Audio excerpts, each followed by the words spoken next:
Praise the Lord. ஆண்டவரும் அருமை இரட்சகருமாகிய இயேசு கிறிஸ்துவின் நாமத்தில் நான் உங்களை வாழ்த்துகிறேன். மறுபடியுமாக கர்த்தருடைய பரிசுத்தமுள்ள சன்னிதானத்திலிருந்து கர்த்தருடைய பரிசுத்தமான வார்த்தைகள் மூலமாய் உங்களை சந்திப்பது மிகுந்த மகிழ்ச்சி. ஆண்டவருடைய பெரிதான கிருபையினால நாம் தொடர்ந்து தியானிக்க ஆரம்பித்திருக்கிற காரியம் மெச்சிக்கொள்ளப்பட்டவர்கள்.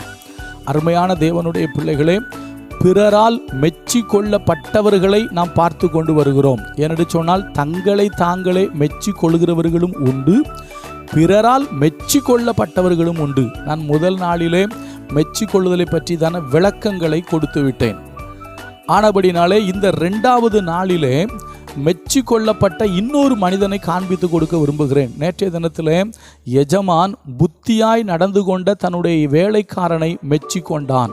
அருமையான கர்த்தருடைய பிள்ளைகளே, நீங்களும் நானும் இந்த உலகத்திலே ஒரு புத்தி உள்ள கிறிஸ்தவ வாழ்க்கை வாழ வேண்டும். நாம் புத்தி உள்ளவர்களாய் இருந்தால் நாமும் மெச்சி கொள்ளப்படுவோம் என்று சொல்லி நம்ம நேற்று பார்த்தோம்.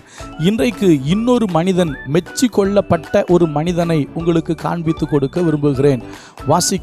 2 சாமுவேலின் புஸ்தகம் 14வது அதிகாரம் 25வது வசனம். 2 சாமுவேல் 14வது அதிகாரம் 25வது வசனம். இஸ்ரவேலர் அனைவருக்குள்ளும் அப்சலோமை போல் சௌந்தரியம் உள்ளவனும் மெச்சி கொள்ளப்பட்டவனும் இல்லை.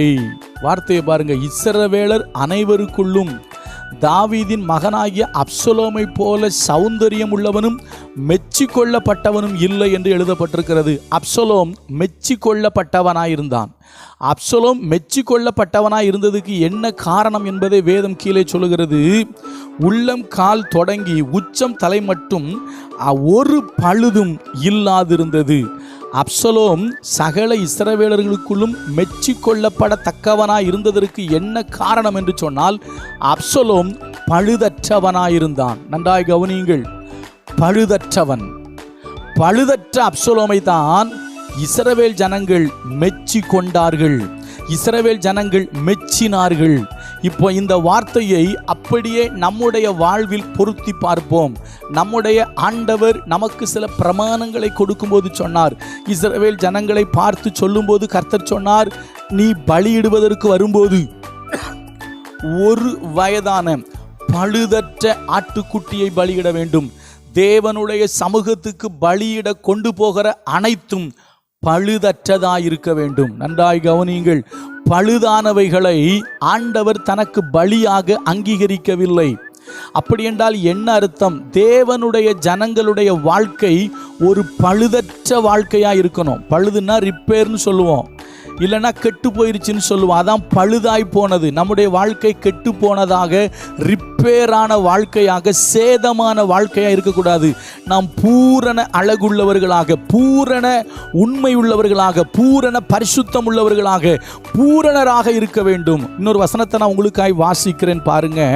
உன்னத பாடலின் புஸ்தகம் இப்படியாக பாடப்பட்டிருக்கிறது. அங்கு நாம் சொல்லுவோம் அல்லவா, மணவாளன் மணவாட்டியை பார்த்து பாடியதாக இந்த பாடலை நாம் சொல்லுவோம் அல்லவா. வாசிக்கிறேன் பாருங்க.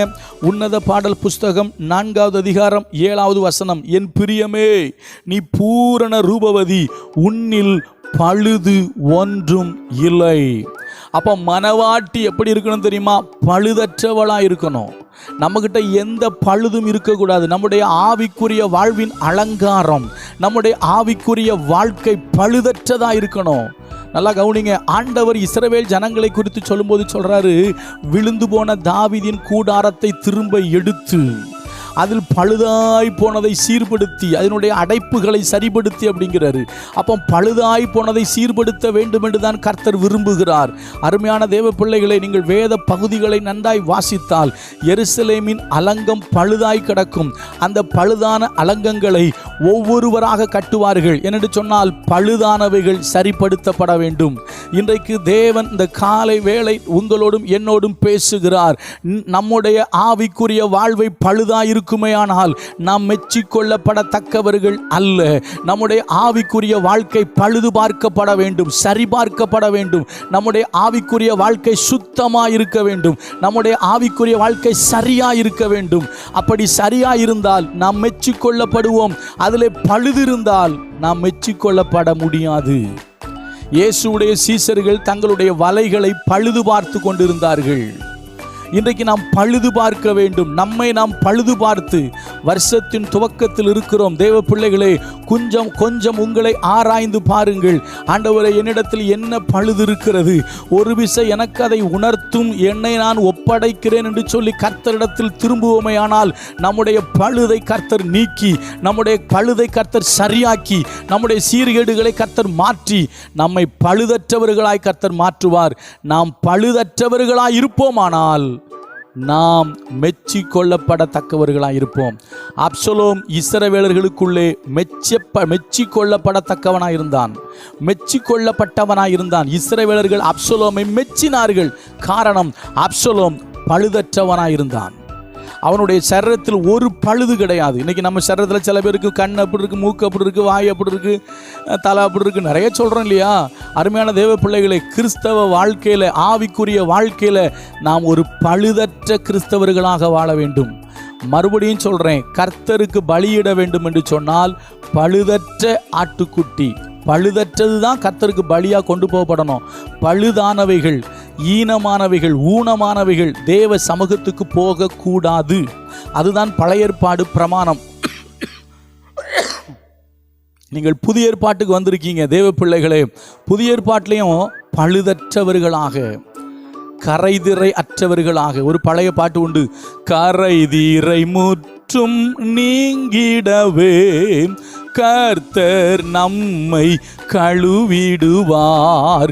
கரைதிரை முற்றும் நீங்கிடவே கர்த்தர் நம்மை கழுவிடுவார். வருகையில் எம்மை சேர்க்கும் வரை வழுவாமல் காத்திடுவார், வழுவாமல் காத்திடுவார்.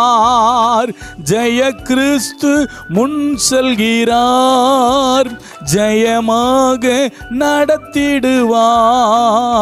ஜெய கீதங்கள் நாம் பாடியே ஜெய கொடியும் ஏற்றிடுவோம். ஜெயம் அல்லேலூயா அவர் நாமத்திற்கே. தேவ பிள்ளைகளை, புதிய ஏற்பாடு சொல்லுது, கரை திரை பிழையற்ற பரிசுத்தம் உள்ளவர்களாக அவருடைய சன்னிதானத்தில் நாம் சேர்க்கப்பட வேண்டும். அவர் சமூகத்தில் நாம் நிற்கப்படுவதற்கு ஜாக்கிரதையாக இருக்க வேண்டும். வேதம் நமக்கு அதை தான் போதிக்கிறது. அதுதான் பழுதற்ற வாழ்க்கை. பழுது அற்றவர்கள் மெச்சி கொள்ளப்படுவார்கள். நீங்களும் நானும் ஒரு பழுதற்ற கிறிஸ்தவ வாழ்க்கை வாழ கர்த்தர் நமக்கு உதவி செய்வாராக.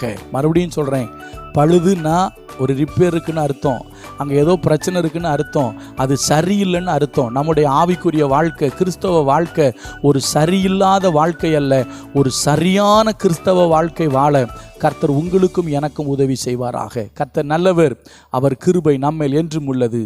God bless you.